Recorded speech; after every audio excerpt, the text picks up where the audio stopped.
El día de hoy entonces, gracias, Karen. El día de hoy entonces vamos a hablar sobre salmonelosis, tifoidea, brucela, ¿no? Brucelosis.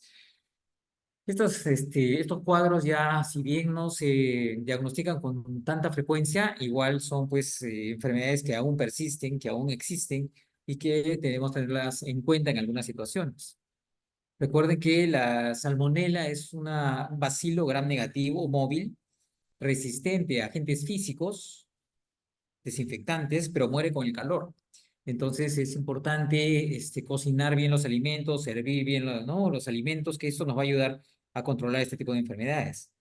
Estos gérmenes son viables por días a temperatura ambiente y por semanas, inclusive en restos de heces y restos de alimentos. Son resistentes pues a los agentes físicos, entonces, y por eso es importante pues una buena cocción, ¿no? Porque permanecen viables mucho tiempo. Tienen antígenos, que son los lipopolisacáridos, el somático O, que es termoestable, y el flagelar H, que es termolábil, que ustedes recuerdan. La salmonelosis se transmite por alimentos, ¿no? Generalmente asociado a aves o también a huevo, ¿no? O productos avícolas. Viven en el aparato digestivo de estos animales y a través de ellos es que nos contagiamos, ¿no?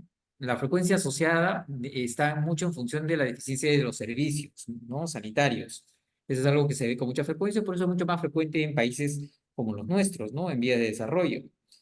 La salmonela puede causar dos síndromes. El de la fiebre tifoidea, probablemente el más conocido, salmonela tifi, enfermedad sistémica y grave. En cambio, la gastroenteritis por salmonela no tifi es autolimitada y es el otro síndrome que puede dar. Entonces, nos infectamos de salmonela dependiendo de la especie, subespecie y del serotipo, desarrollaremos ya sea una tifoidea si es salmonela tifi o una gastroenteritis si es salmonela no tifi.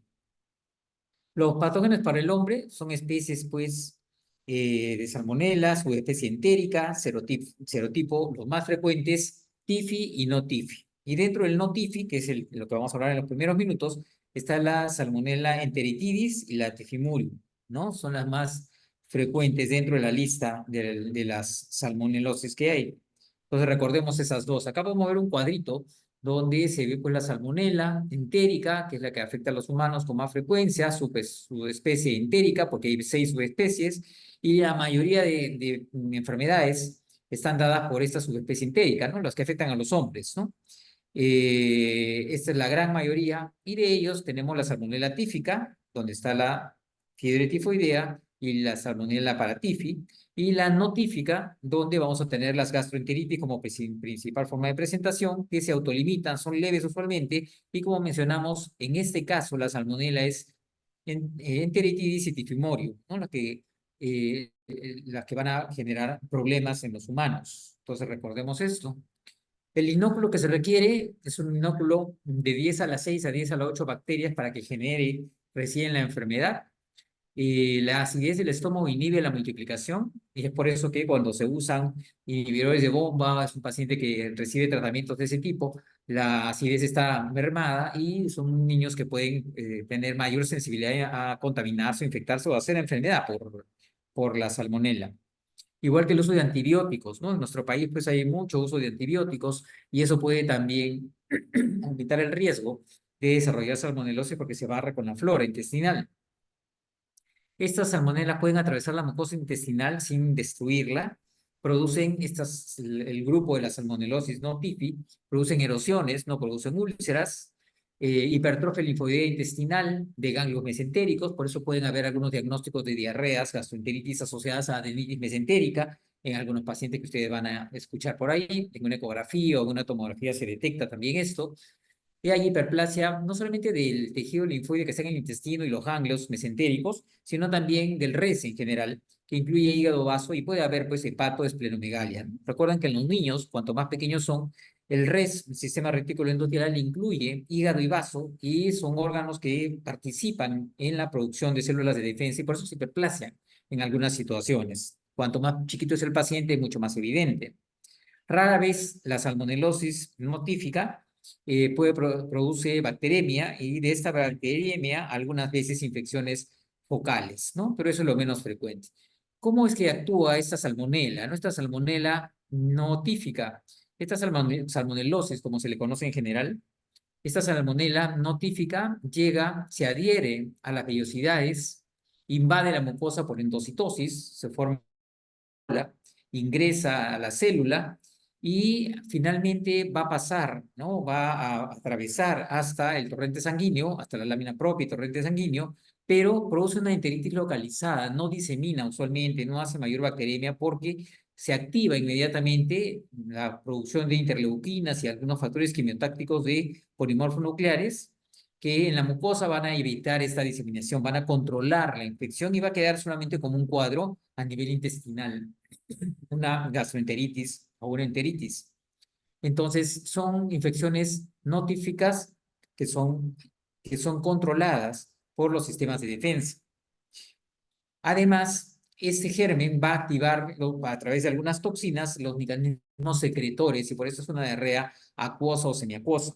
Se activa entonces mecanismos de secreción porque se queda a nivel del intestino, ahí actúa y hay diarreas entonces secretoras de tipo acuoso y semiacuoso.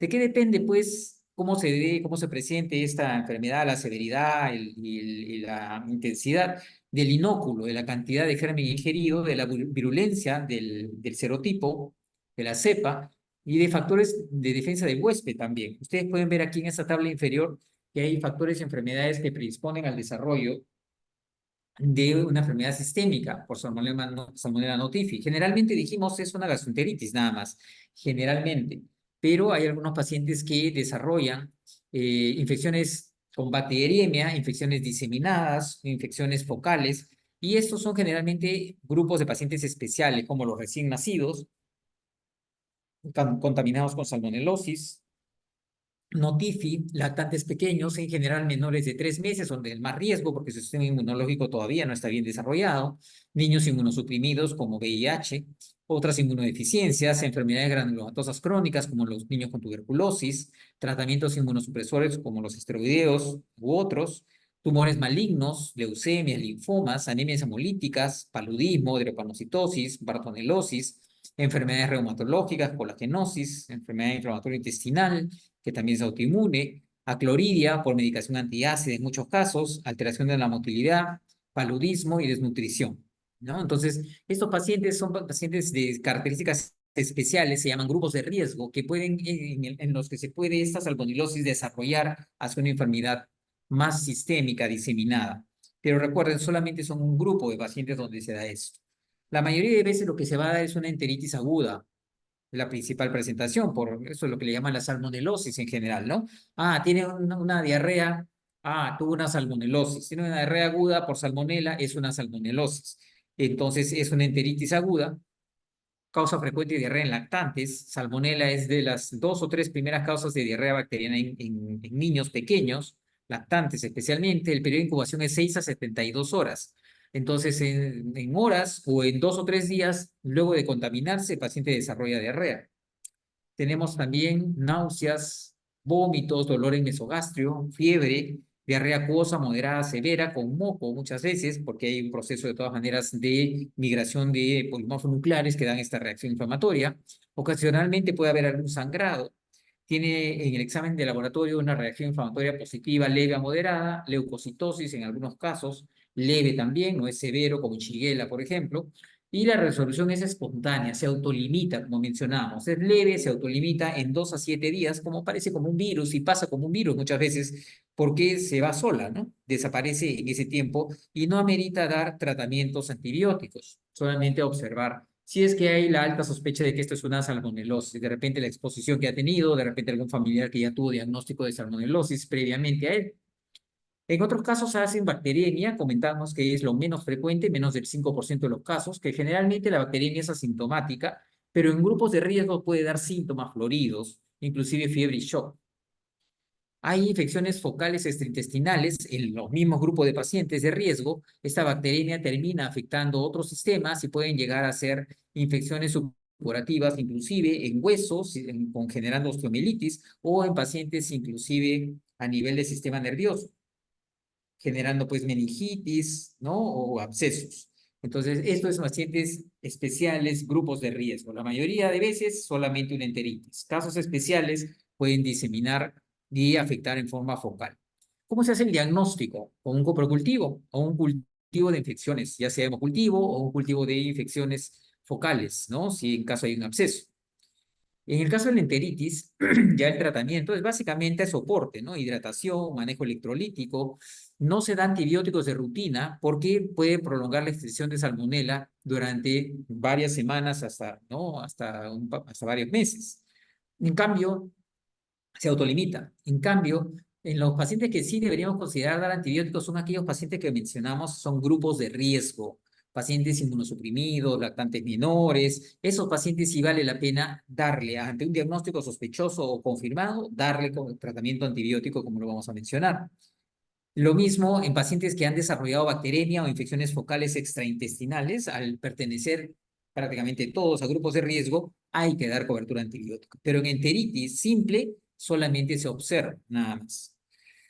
¿Cuál es el tratamiento? Ya hablamos acá, indicaciones, grupos de riesgo, lactantes menores, inmunosuprimidos, y acá tienen los esquemas que se suelen utilizar, ¿no? Podemos utilizar ceftriaxona, que es lo que más se usa en nuestro país, podemos utilizar en algunos casos cloranfenicol vía oral, inclusive en algunos pacientes, como manejo, y es probablemente lo que más se usa en nuestro medio, ¿no? Cloranfenicol en algunos casos, ceftriaxona en otros casos por vía endovenosa de ser requerido. Entonces, eso es a lo que se denomina una salmonelosis, ¿no? Una enteritis por salmonela o una gastroenteritis por salmonela. Pero cuando nos afecta una salmonela tifi, ya lo que desarrollamos es una tifoidea, que probablemente es lo más famoso, ¿no? Es el serotipo tifi. Algunos cuadros similares, pero muy leves, son los que desarrollan pacientes con también salmonelas para tifi, están en el grupo TIFI, pero el serotipo para TIFI. Y hay que considerar, sí, pues que la salmonella TIFI es mucho más frecuente que la para TIFI, ¿no? 10 veces más frecuente y mucho más intensa, como vamos a mencionar. Los genes de estas bacterias son los que le van a dar su característica de patogenicidad. Entonces, por ejemplo, tienen algunos antígenos de cápsula, ¿no? Antígenos capsulares de polisacárido de superficie de estas bacterias, el antígeno V, el VI, es el más conocido, lo protege de mecanismos bactericidas de defensa. Entonces, esta salmonella, específicamente la TIFI, tiene estos genes que codifican algunos antígenos que protegen a la bacteria y la hacen más, digamos, agresiva, más virulenta, con cuadros más severos. Este mecanismo de protección, entonces, del polisacárido B es importante, Salmonella typhi. Además que tienen capacidad de sobrevivir en el interior de los macrófagos. Viven ahí y se pueden multiplicar inclusive ahí. Mayor incidencia menores de 5 años, niños pequeños, preescolares, escolares pequeños, con mayores complicaciones y hospitalizaciones, ¿no? Hace medio año tuvimos una niña, que no es tan frecuente ya, pero tuvimos una niña con fiebre de origen desconocido, que finalmente tuvo un cuadro de fiebre tifoidea, ¿no? Y así algunos pacientes que vienen con cuadros con una etiología no bien clara, que finalmente se hace el diagnóstico. Recuerden que en los menores de 5 años, cuanto más chiquito es, más probabilidad de hospitalizarse y más complicaciones podrían desarrollar en algunos casos.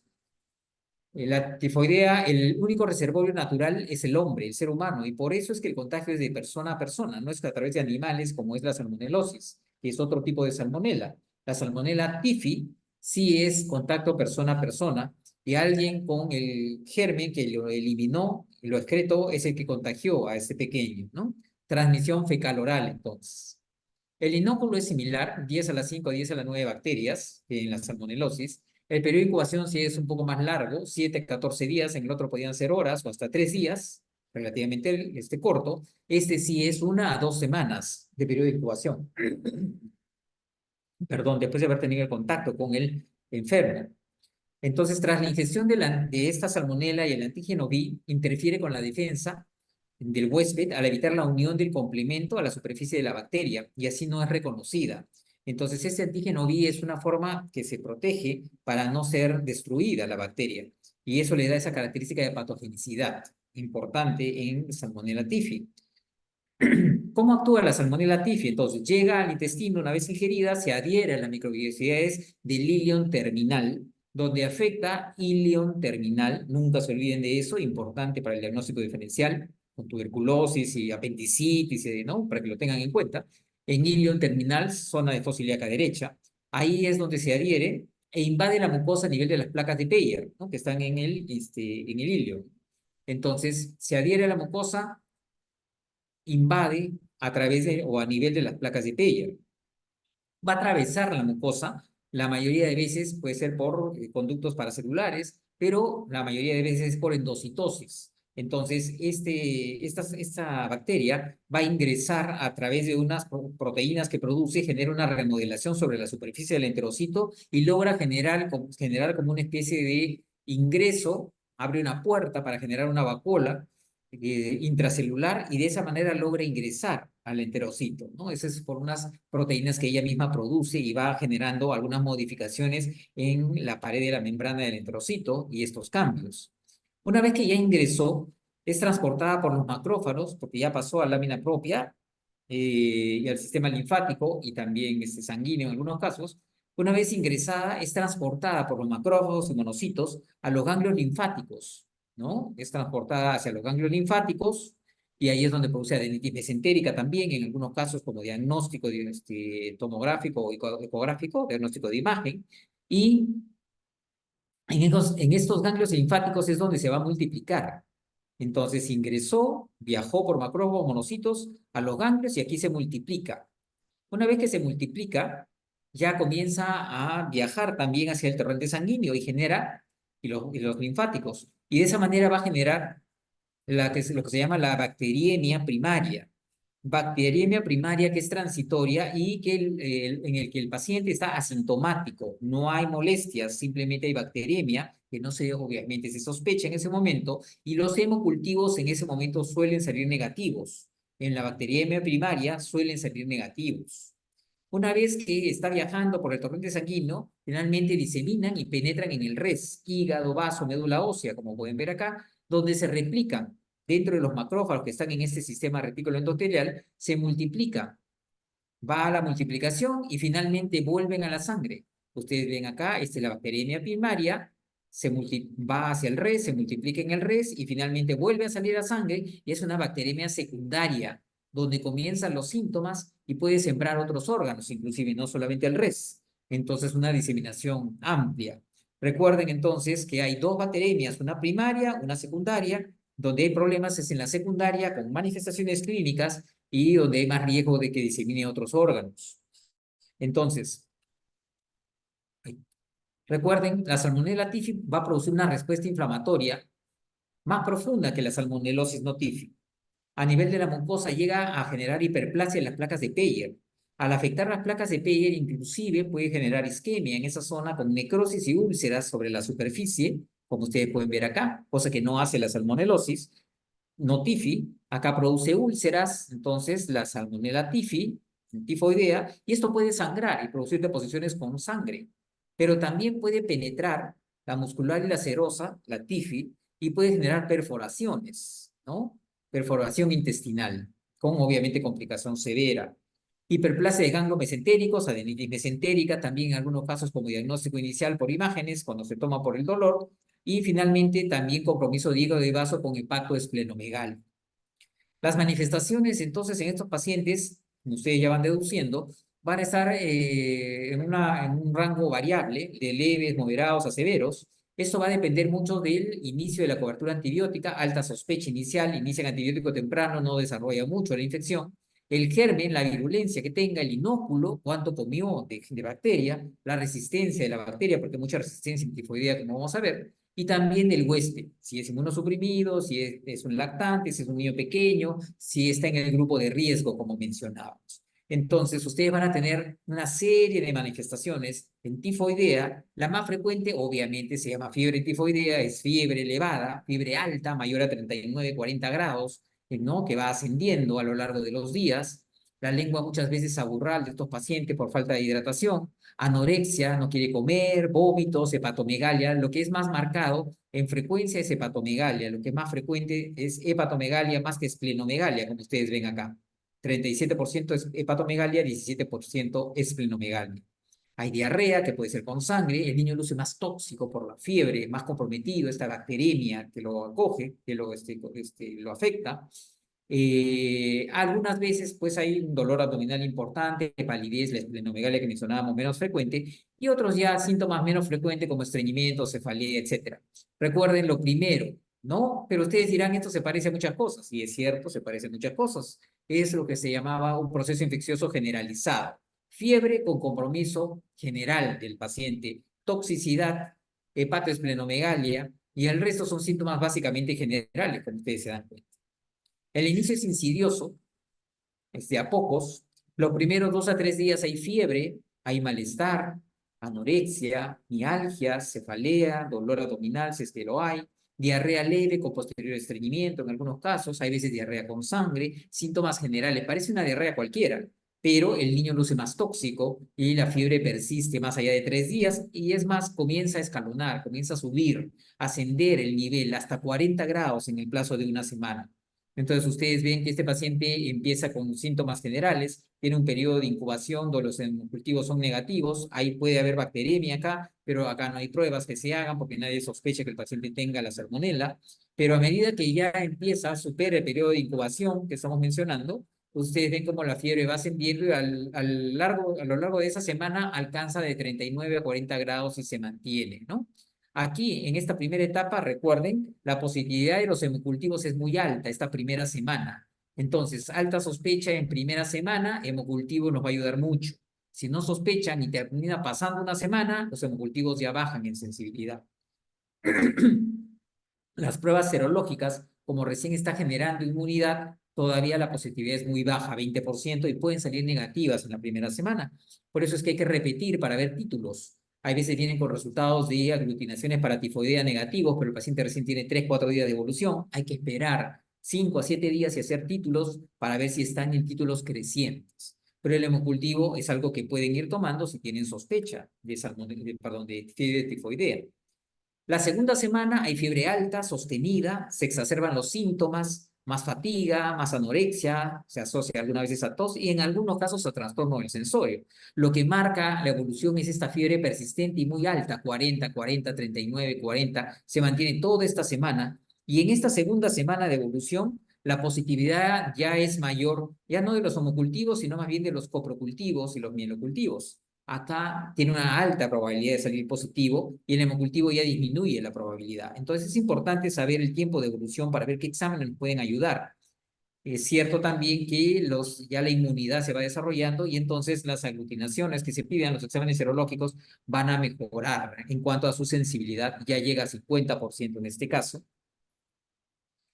Puede haber en esta segunda semana, ¿no? Entre la séptimo y décimo día, en esta segunda semana, un exantema maculopapular o macular. Son las manchas rosas que se ven en el abdomen en algunos pacientes. Unas manchitas pequeñas de color rosado, un poquito elevadas, que aclaran con la digitopresión y que aparecen en brotes de 10 a 15 en la zona inferior del tórax y en el abdomen.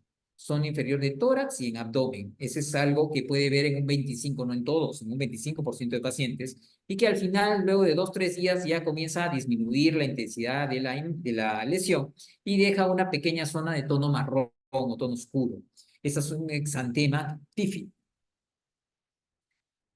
Algo importante también que es característico, aunque no se ve siempre, pero es característico cuando se encuentra, es la bradicardia relativa en relación a la fiebre. Paciente con fiebre alta, pero que no hace mucha taquicardia, cuando debería ser al revés usualmente. Estos pacientes inclusive ya cuando los examinamos tienen dolor, distensión y hepatomegalia y esplenomegalia, ¿no? Ya se va, digamos, sumando al proceso infeccioso generalizado. Pueden haber afectación a nivel pulmón donde hay roncantes difusos. Los síntomas y signos se resuelven una vez que se inicia la cobertura en 2 a 4 semanas. Demora en realidad el hacer efecto la medicina, pero va disminuyendo y mejorando. Lo que la fiebre desaparece rápidamente es en otras patologías como una salmonelosis, en tifi demora, y el malestar y la letargia, el desgano, el desánimo puede durar inclusive 1 o 2 meses. La recuperación no es tan rápida, es más larvada, así como el inicio es insidioso. Entonces ustedes pueden ver lo mismo ya, superada la segunda semana, ustedes ya identificaron el cuadro, dan tratamiento y el paciente comienza a mejorar. En esta etapa, ustedes ven que es donde la reacción de Vidal, la aglutinación para tifoidea, es donde alcanza su máxima positividad, ¿no? Cuando supera ya esta segunda semana. Entonces, ustedes pueden tomar títulos, sí, y hay que ver los títulos crecientes. Cultivos, primera semana, hemocultivos, primera semana, lo ideal. La segunda semana es más bien copro y hemocultivo.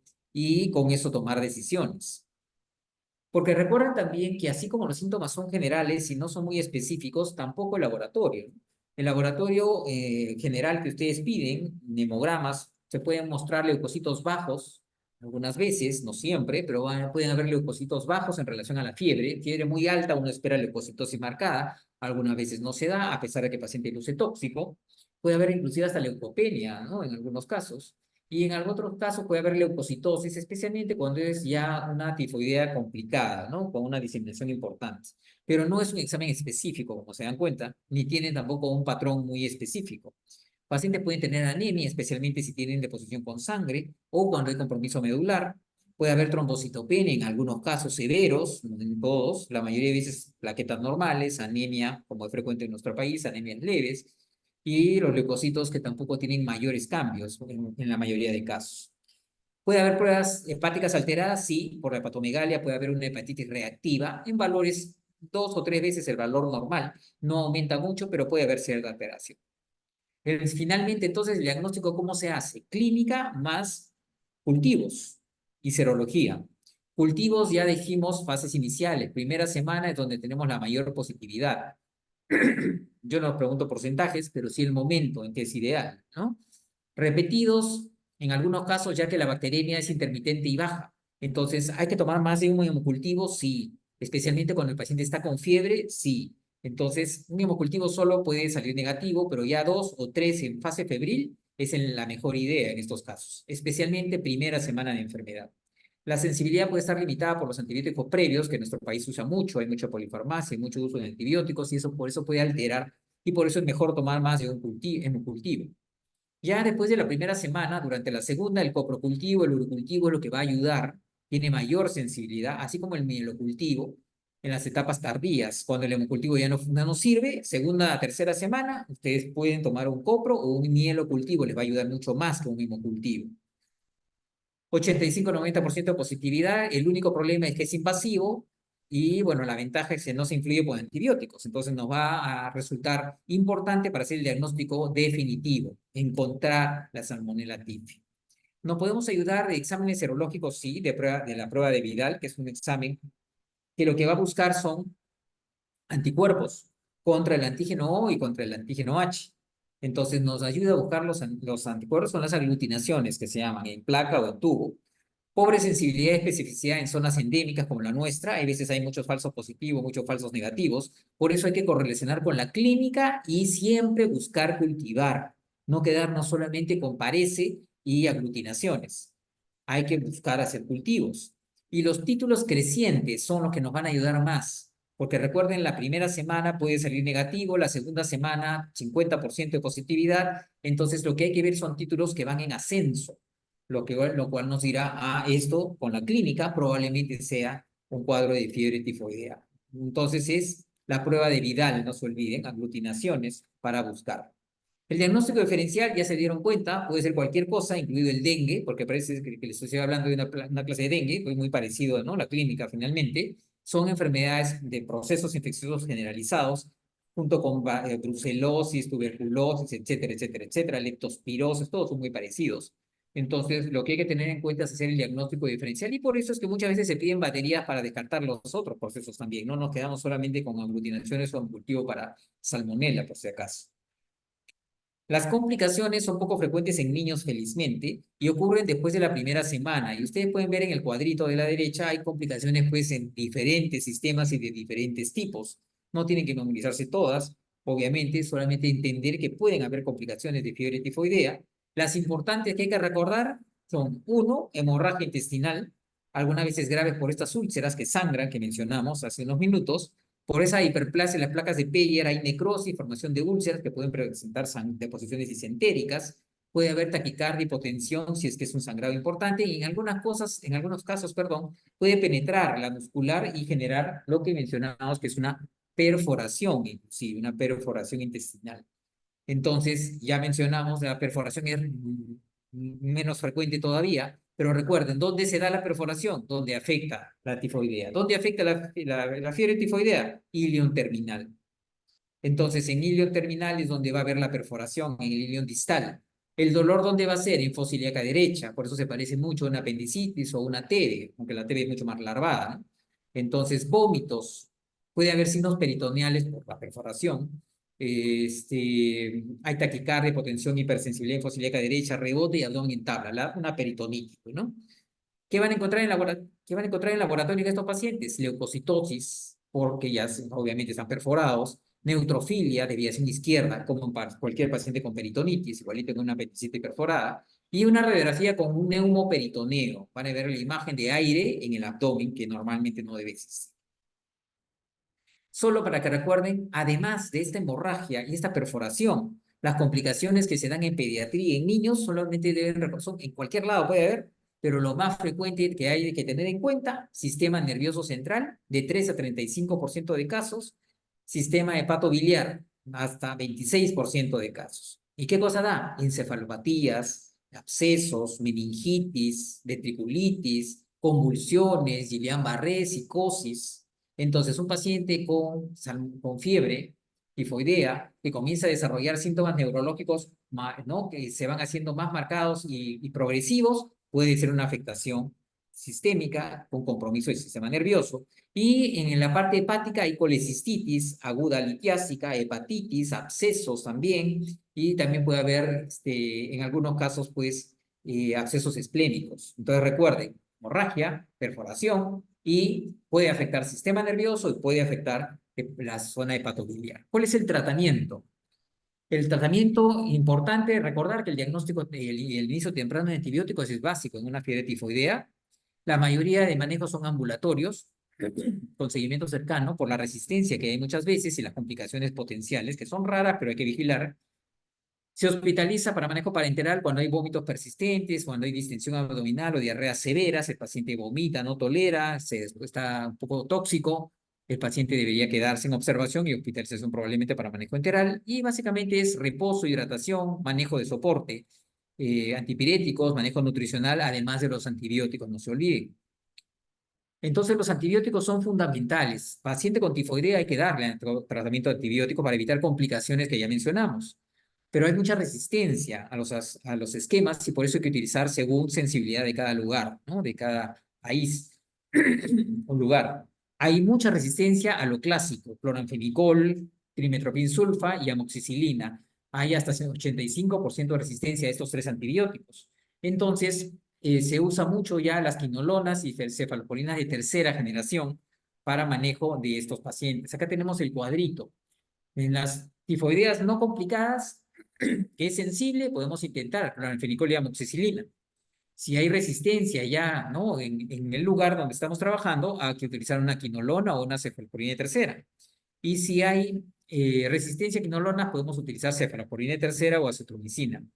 Lo importante acá es recordar que los no complicados se puede manejar vía oral, se puede intentar vía oral, pero el tiempo de tratamiento siempre es largo, miren, ¿no? El tiempo de tratamiento siempre va a ser alrededor de 2 semanas, no menos de una semana. La mayoría de esquemas, como ven ustedes, de 1 a 2 semanas. Eso deben recordar. El tratamiento es largo, ¿ya? No es un tratamiento de pocos días, por si acaso. Y cuando ya es una fiebre tifoidea severa, donde ya hay complicaciones, el manejo es endovenoso. En los casos cuando es sensible a todo, no se da clonalfenicol ni amoxi, se da, ¿no? Quinolonas endovenosas. Cuando es resistente a quinolonas, perdón, cuando hay resistencia a varios antibióticos como clonalfenicol, clotrimazol y amoxicilina, se considera eso, hay que igual dar quinolonas endovenosa, y cuando hay resistencia a quinolonas, cefaloporinas de tercera generación en vía endovenosa. Esquema siempre 1 a 2 semanas, un esquema largo, no se olviden. Y para terminar, algunas palabras de brucelosis, ¿no? La brucelosis que creo que todo el mundo ha escuchado, de repente pocas veces han visto ustedes, porque ya no es tan frecuente, pero bueno, la brucelosis es una zoonosis, es transmitida es una enfermedad transmitida por los animales. El hombre es un huésped accidental, adquiere la enfermedad al ponerse en contacto directo con heces de los animales o al consumir sus productos, ¿no? En niños se asocia mucho al consumo de alimentos lácteos sin pasteurizar. Entonces, el paciente come queso, debe ser Bruselas. No, pues no, o sea, que todo el mundo come queso. El tema es quesos sin pasteurizar, ¿ah? Quesos artesanales, quesos no envasados, ¿no? Esos quesos que uno compra en sus viajecitos, así cuando uno sale pues a provincia, esos quesitos que no están pasteurizados, que están bien ricos ahí en una bolsa sin sellar, esos son los que pueden tener pues Bruselas, ¿no? Y hay que tener cuidado en esos casos. Si ustedes van a comer en provincia, en sus viajes, que a todos nos gusta hacer, y es un alimento, es un platillo que tiene queso o lácteo, bien cocido, por favor, ¿no? Eso es lo que tienen que pedir, ¿ya? No compren cosas con quesos que no estén cocidos, con alimentos que no estén cocidos en zonas donde pueda haber este tipo de problemas. Brucelosis, recuerden, hay muchos tipos, muchas especies de brucela que nos afectan. La abortus, la melitensis, la suis, nos pueden afectar, son los más frecuentes de lejos, ¿no? Abortus, melitensis y suis, no solamente la melitensis, son esos tres los más frecuentes a nivel del ser humano. Y las melitensis y las suis, las más conocidas, son las más virulentas, son las más severas. La abortus es menos, da menos severidad en su cuadro, pero no se olviden, son tres que nos afectan, siendo la suis y la melitensis, que son las más conocidas, las más graves, ¿no? Es un coco bacilo gram negativo también, pequeñas, aerobias, no son móviles, crecen con dificultad en medios de cultivo, eso hay que recordar. No crece fácil en medios de cultivo comunes, por eso debe prolongarse la observación. Generalmente cuando uno manda un hemocultivo, el hemocultivo lo observan 3, 5 días y lo descartan si no crece nada. En este tipo de gérmenes, pensando en Bruselas, hay que ponerle la observación en la orden del laboratorio para que lo observen por lo menos 3 a 4 semanas, lo mantengan en observación y no descarten el cultivo porque es de lento crecimiento en medios comunes. En el medio de Ruiz Castañeda es un medio especial, especialmente ¿no? El técnico o el microbiólogo va a sembrar en Ruiz Castañeda si ustedes le dicen que hay alta probabilidad de brucelosis, pero eso no lo hacen de rutina en los laboratorios, hay que pedirlo como tal. Ruiz Castañeda si piensan y quieren buscar brucela. En medios comunes, 3 a 4 semanas de observación, no se olviden. En nuestro país todavía pues hay una frecuencia importante, como ustedes pueden ver acá, ¿no? Frecuencia importante, igual que en México, una frecuencia importante de brucelosis. Entonces, zonas endémicas, ¿no? Muchas veces los gringos dicen, ah, ya, en sus lecturas, en sus libros ponen, son enfermedades que se contagian cuando se viaja a zonas endémicas. O sea, ellos vienen para acá y se contagian y regresan con su brucela o con su tifoidea, ¿no? Entonces, zonas endémicas como las nuestras es importante por los animales infectados, es importante considerar lo que hemos conversado de los productos no pasteurizados, no se olviden. ¿Cómo actúa? ¿Cómo es que sucede esto? La brucela tiene un lipopolisacárido también de pared celular, que es su principal factor de virulencia. Este factor, este lipopolisacárido de la pared celular, interfiere con el efecto bactericida de los leucocitos, porque inhibe el factor de necrosis tumoral. Entonces, este es también una proteína que también, así como la tifoidea, esta le da virulencia porque lo protege ante el efecto bactericida de las células de defensa. Y eso le da esta capacidad de, ¿no?, ingresar. Estos patógenos son capaces de sobrevivir y multiplicarse inclusive en el interior, ¿no?, de los monocitos. Se multiplica adentro, vive ahí y los macrófagos inclusive del res, ¿no? Sistema retículo endotelial.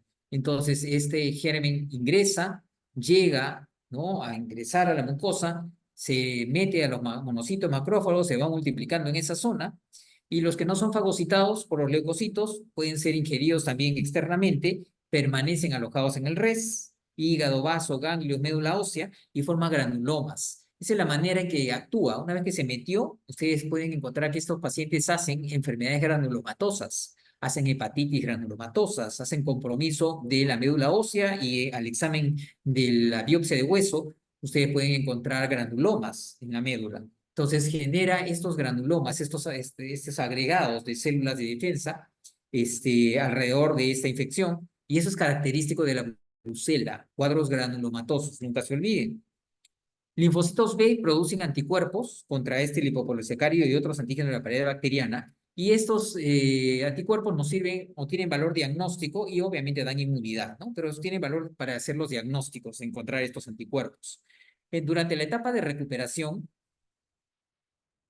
ya se da el desarrollo de la respuesta celular, ya los linfocitos T entran a tallar, están sensibilizados, liberan factor de necrosis tumoral en más cantidad, aumenta la posición de interferón, esto activa más macrófagos, más leucocitos natural killer, y esto potencia la destrucción intracelular. Entonces, como que se activa más el sistema de defensa y ya pues la brucela no puede hacer lo que quiere, ya es controlada, ¿no? Con estas células de defensa y al llegar a más células de defensa es donde también pues, pueden desarrollar estos granulomas porque se agrupan, ¿no? Generando esta zona que trata de aislar, ¿no? La infección en el tejido. Las manifestaciones tienen un periodo de incubación de 2 a 4 semanas, también es largo como en la fiebre tifoidea. Inicio agudo o insidioso, síntomas variables inespecíficos, otro proceso infeccioso generalizado, pero la triada clásica es fiebre sin patrón específico como en la tifoidea que hemos visto, ¿no? La línea de tiempo, artralgia, artritis, dolor articular, no se olviden, esto es clásico, dolor articular o inflamación articular, y hepatoesplenomegalia, acá pueden haber los dos, hepatomegalia, esplenomegalia, en tifoidea hay más generalmente frecuencia de hepatomegalia. La artritis es una generalmente monoartritis y puede ser en cadera, puede ser en rodilla, puede ser en tobillos, en niños y en ya jóvenes puede ser sacroiliaca inclusive. Entonces, monoartritis es lo que se ve en estos pacientes. Fiebre, artralgias, hepatoesplenomegalia. Pueden haber otras manifestaciones porque esto es un proceso infeccioso generalizado, afecta por no bacteriemia, puede afectar diferentes órganos. Ustedes ven acá la lista de muchas cosas, que muchos órganos, sistemas que puede afectar, pero los síntomas que van a tener estos pacientes generalmente son síntomas generales también. Hiporexia, dolor abdominal, diarrea, vómito, cefalea, debilidad, exantema, diaforesis nocturna, tos y faringitis. ¿Se parece a lo que ya conversamos? Se parece porque es un proceso infeccioso también general. Entonces, no hay una presentación muy típica en Bruselas, lo que diferencia la tifoidea, cómo va la fiebre a lo largo del tiempo, la persistencia y los niveles que alcanza. Lo que diferencia la Brucela, el compromiso articular que estábamos mencionando, ¿no? Es donde vamos a ver más. Y recuerden, estos pacientes hacen fiebre, la gran mayoría, malestar general, pero hacen compromiso articular, hepatoesplenomegalia. De lo más frecuente, entonces, para diferenciar, compromiso articular en estos pacientes. Grandes articulaciones es lo que afecta, como ustedes se dan cuenta. ¿Cómo hacemos el diagnóstico? La historia y los antecedentes. La historia, ustedes dirán, pues es una historia igual que todas, la que hemos conversado hoy. Se parece mucho, proceso infeccioso generalizado, fiebre, malestar, anorexia, dolor, etcétera, etcétera, etcétera. Pero el antecedente es importante. No que coma queso, sino que es un antecedente de haber comido queso no pasteurizado o de dudosa procedencia. De repente viajó y consumió pues en provincia, de repente comió pues en el ambulante ahí, pues, ¿no? Su quesito, ahí está, ese paciente, ese que ustedes pueden señalarlo como que podría ser una brucelosis y hay que buscarla. Hagamos exámenes de laboratorio, pero los exámenes lamentablemente inespecíficos también pueden estar normales, pueden estar alterados levemente, no hay nada característico en brucelosis. Y lo definitivo es aislar, cultivo.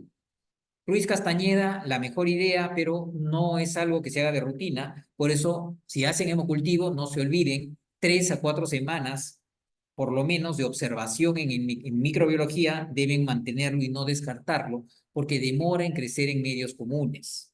El mielocultivo suele ser superior al hemocultivo si ha recibido antibióticos previamente, pero ya hablamos que el mielocultivo es invasivo, ¿no? Hay que hacer con una aguja, sacar de médula ósea, es mucho más complicado y doloroso para el niño, ¿no? Especialmente para niños, ¿no?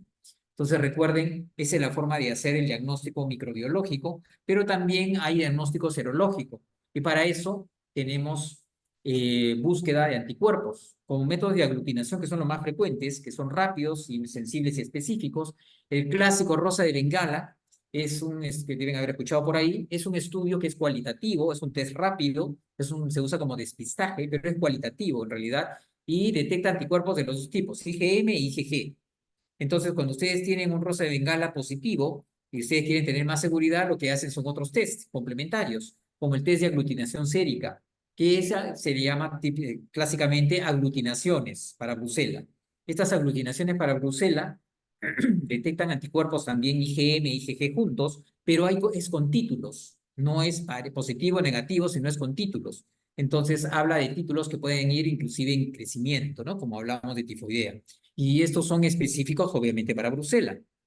Entonces, En algunos casos se hace también el 2-mercaptoetanol. Cuando hay duda si ese es un cuadro agudo o no, se puede hacer un estudio que se llama con 2-mercaptoetanol, que lo que va a medir es solamente inmunoglobulina G, no M.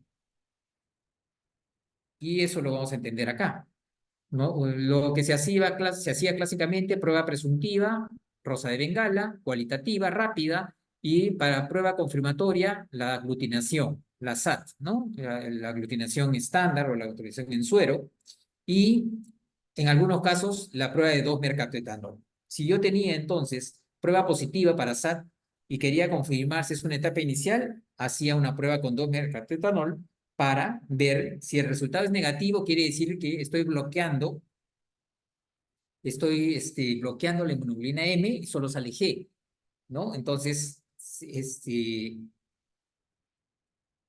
ustedes tienen resultados, a ver, vamos a decirlo así, si ustedes tienen resultados de aglutinaciones positivas, ustedes van a hacer una prueba de 2-mercaptoetanol, como ven acá. Y en esta prueba de 2-mercaptoetanol, recuerden que lo que va a hacer es bloquear la M, bloquea, destruye la M y solo van a medir la G. Entonces, cuando la prueba de 2-mercaptoetanol es positiva, es que la G salió positiva, entonces es un cuadro de curso prolongado, es subagudo o es crónico, no es un cuadro agudo de brucelosis. Cuando ustedes tienen una prueba negativa, sí habla de una etapa inicial, porque está bloqueando y no hay G. Bloqueamos la M con el 2-mercaptoetanol y la G salió negativa, quiere decir que todavía no desarrolló G. Si no desarrolló G, es etapa inicial de la enfermedad. En general, ustedes lo que deben recordar es que se hacen de rutina, lo que se pide es aglutinaciones, es esta de arriba, el SAT. Aglutinaciones para ver si es positivo o es negativo. Y con eso, más el cultivo, es finalmente lo que ustedes van a hacer como diagnóstico. No tienen que enredarse mucho con las otras dos, pero recuerden que títulos positivos o títulos crecientes como en tifoidea les van a ayudar a hacer este diagnóstico final. ¿Cuál es el tratamiento? La doxiciclina está contraindicado en menores de 8 años, por si acaso, por retraso en el desarrollo óseo e hipoplasia del esmalte dental. No se usan esquemas con doxiciclina. Los betalactámicos no son, cefalosporina tercera no son útiles en brucela por el crecimiento básicamente intracelular. Y el tratamiento importante es prolongado también, es un tratamiento largo. Acá tenemos los esquemas, miren. La duración de todos los esquemas son duraciones largas de semanas, ¿no? 6 semanas en promedio, todos los esquemas. Entonces, esto ya no es 1 o 2 semanas, esto es tratamiento de varias semanas para Bruselas, un problema, ¿no? Así que no estén comiendo queso sin pasteurizar. Niños mayores de 8 años le pueden dar doxiciclina. Niños pequeños no le podemos dar doxiciclina, ya dijimos por qué. Entonces, mayores de 8 años, doxiciclina, pueden más rifampicina o pueden utilizar doxiciclina más una aminoglucosa. Cuando es un niño chiquito, un niño pequeño, pueden utilizar cotrimoxazol más rifampicina. Y cuando es una infección ya severa, diseminada, con complicaciones, meningitis, osteomielitis, hay que utilizar doxiciclina más gentamicina y en algunos casos asociar inclusive rifampicina.